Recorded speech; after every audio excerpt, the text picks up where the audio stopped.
في عام 2012 كان هناك 3 شبان سودانيون يدعون محمد جلال، خير الله حامد، وعبد الله محمد، يتجولون في رحلة استكشافية بسيطة حتى وصلوا لجبل عامر في شمال دارفور. وهنا كانت الصدمة، فما سيشاهدوه الآن لا يخطر على بال إنس ولا جان. في خندق ضيق لم يصل إليه أي إنسان من قبل، وجد 3 شباب كنزا يفوق حدود خيالنا بكل قدراته. هل هو كنز قارون المخفي؟ هل هو كنز النمرود أم كنز سليمان؟ إنه جبلا من الذهب، جبلا لا يعرف أوله من آخره. نعم، كما نقول لك، جبلا كاملا من الذهب يمتد لكيلومترات. إنه أكبر كنز عرفه الشرق الأوسط. لم يصدق الشباب أنفسهم وكادوا أن يفقدوا عقولهم. جمعوا كيلوغرامات من الذهب وأخذوا كل ما استطاعوا حمله، ذهبا كافيا أن يجعلهم من أغنى أغنياء السودان ويجعلهم يعيشون كالملوك لآخر حياتهم. ولكن حينما ينتشر الخبر ستتحول منطقة جبل عامر لبحور دماء ملعونة مرعبة. الثروة الخيالية ستأثر عقول الملايين بما فيهم أفراد من الحكومة. سيتصارع على الكنز الجميع وسيفقد الآلاف أرواحهم في سبيل بريق الذهب. ينتشر الخبر في كل مكان، وفي وقت كانت تعاني السودان بعد انفصال الجنوب الذي يملك النفط الهائل وثروة السودان كلها. كان الجبل والذي قدر بأكبر 3 منجم ذهب في إفريقيا وأحد أكبر مناجم الذهب في العالم، بمثابة طوق النجاة للسودانيون من الجوع والفقر. ولكن بدلا من أن يكون كنز السودان الرهيب أصبح لعنته. انقض الآلاف والآلاف على المنجم ليجمعوا الثروة.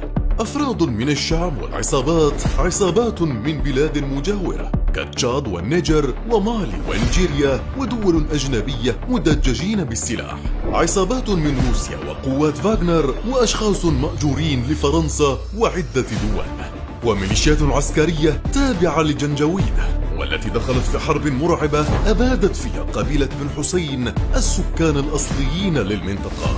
بدأت الفتنة الكبرى والحرب الأهلية حينما أعلن حميد انقلابه على جيش البرهان، وبدأت الحرب الأهلية، والسبب كان السيطرة على منجم عامر. فبدلا من أن يكون المنجم طوق النجاة السودانيين أصبح لعنتهم. ففي خلال 6 أشهر فقط ومن خلال أدوات بدائية استخرجت العصابات والميليشيات ذهبا قيمته 1.5 مليار دولار. ميليشيات الجنجويد هي الميليشيات التي ستسمى فيما بعد قوات الدعم السريع، والتي سيصبح ميت قائدا له، وسيتقلد منصبا رسميا بعد الإطاحة بالرئيس البشير. وهنا أصبح نائب رئيس الجيش عبد الفتاح البرهان، فكان يتقاسم خيرات المنجم معه ومع الرئيس البشير. وبما أن البشير قد تمت الإطاحة به، فالآن حان دور الإطاحة بالبرهان والسيطرة على منجم الذهب وحده ليعلن انقلابه رسميا، وتبدأ الحرب الأهلية المرعبة بين حميد والبرهان للسيطرة على ذهب سويسرا. نعم، هذا الاسم هو ما أطلقه السودانيون على جبل عامر من كثرة الذهب هناك. ولتتخيل حجم هذا المنجم المرعب، فتبلغ عدد مناطق التنقيب حتى يومنا هذا حوالي 11,000 منطقة موزعة على 4 مناجم كبرى، ومساحة التعدين في الجبل تبلغ 26 كيلومترا مربع، أي بحجم مدينة تقريبا. أصبح السودانيون يطلقون على الذهب المستخرج من هناك بالذهب الملعون أو ذهب الشيطان، بسبب حدوث مئات حوادث القتل بين مواطنين أو عصابات بسبب الذهب والثروة.